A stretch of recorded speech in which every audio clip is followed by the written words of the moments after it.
Autrefois, l'école était le sanctuaire du savoir, le temple silencieux où se forgeaient les esprits, où l'on entrait les mains propres et le regard droit. Aujourd'hui, elle n'est plus que le reflet d'une société décomposée, défaite et sans cap. Dans une logique de déconstruction assumée, on y désacralise l'effort, on moque la mémorisation, on fuit la rigueur.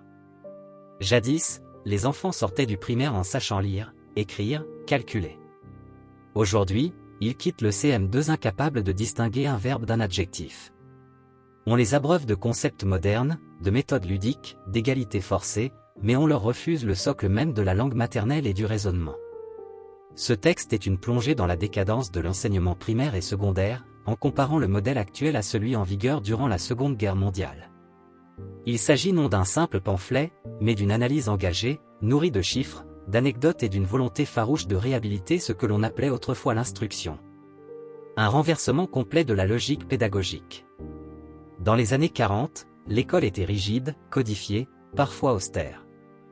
Mais elle était efficace. Le maître était le pilier de la classe, et l'élève devait s'adapter à lui. C'est lui qui détenait le savoir, lui qui dirigeait la progression. Aujourd'hui, la tendance s'est inversée, c'est l'enseignant qui doit s'adapter à l'élève, à ses besoins, à son rythme, à ses envies. L'idéologie dominante refuse toute hiérarchie. On parle de co-construction des savoirs, de pédagogie inversée, d'accompagnement plutôt que d'enseignement. Le mot même de leçon devient suspect.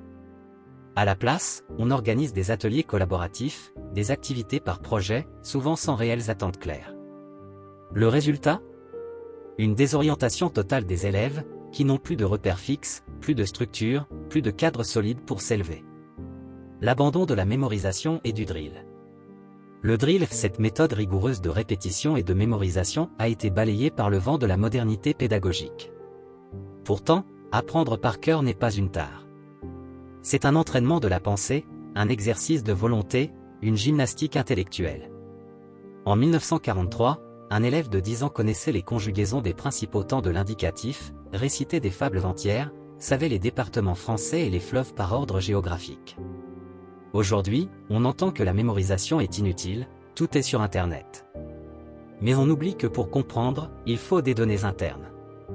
Une étude de l'INSEE de 2022 montre que 40% des élèves de 6e ne savent pas situer Paris sur une carte muette de la France. Et que 62% ne savent pas accorder le participe passé avec l'auxiliaire avoir. Le drill n'était pas inhumain. Il était structurant. Il permettait de maîtriser les outils du langage, de l'arithmétique, de la pensée logique. Sa disparition a ouvert la porte à une paresse intellectuelle généralisée. L'injonction à la réussite pour tous, au prix du nivellement. Autrefois, réussir à l'école était une conquête. Aujourd'hui, c'est un droit. L'exigence n'est plus de faire progresser chaque élève au maximum de ses capacités, mais de faire réussir statistiquement tout le monde. Le redoublement est presque interdit, il est très mal vu par les directions et coûteux. Les notes sont remplacées par des « acquis non acquis ». Le but n'est plus d'évaluer, mais de rassurer. Dans certains collèges, on interdit de mettre moins de août 2020 pour ne pas traumatiser les enfants. Une professeure de français témoigne, « Je ne peux plus faire de dictée, ni corriger avec des points rouges. On m'a dit que c'était anxiogène. » Une véritable fabrique de l'illusion s'est mise en place. Les résultats du brevet ou du bac ne signifient plus grand-chose. Il en va de même avec le CESS en Belgique, qui n'a plus aucune valeur. En 2023, le taux de réussite au baccalauréat a atteint 91%, mais les universités dénoncent chaque année le niveau catastrophique des entrants. Ce diplôme est devenu un rite creux, un passeport d'évalué. Une déconstruction programmée du contenu. Les programmes, eux aussi, ont subi un glissement insidieux. Jadis, l'on enseignait la chronologie, les grandes dates, les œuvres majeures, les règles grammaticales, les faits historiques. Aujourd'hui, on aborde des thématiques transversales, on contextualise les récits, on déconstruit les récits nationaux. En histoire, les enfants apprennent l'esclavage avant Clovis, les empires africains avant la Révolution de 1789. En français, ils lisent des textes fragmentés, parfois sans lien avec la culture française.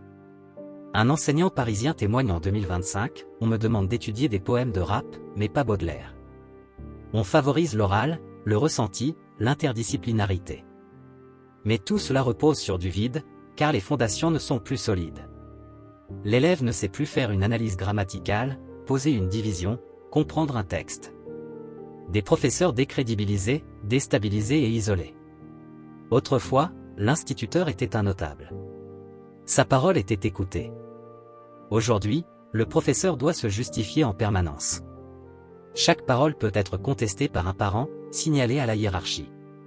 La moindre exigence peut être interprétée comme une violence symbolique. En 2023, 57% des enseignants du second degré déclarent avoir été confrontés à des situations de remise en cause de leur autorité par des élèves ou des parents. Certains reçoivent des courriels de parents contestant les notes, demandant des arrangements, voire accusant de discrimination, d'harcèlement ou de racisme si leur enfant échoue. La crise de recrutement est à son comble. On embauche des contractuels non formés. Certains enseignants débutent sans avoir jamais mis les pieds en classe. Le métier n'attire plus. Il rebute. L'instabilité ministérielle et le chaos des réformes. Chaque ministre veut sa réforme. Depuis 1975, c'est un véritable concours de déconstruction. Le collège unique, la pédagogie par compétences, les socles, la refondation, la transversalité. Rien n'a fonctionné. Pourtant, à chaque fois, on promet que cette fois-ci, ce sera différent.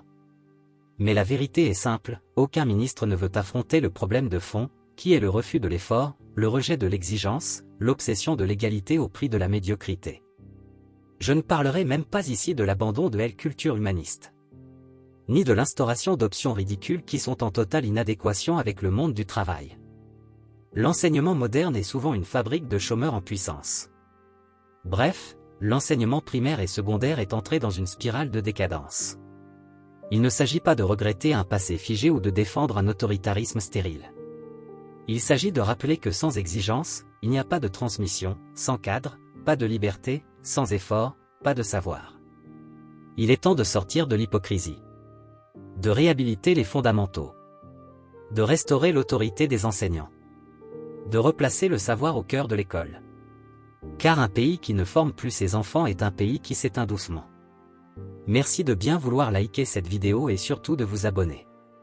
À bientôt.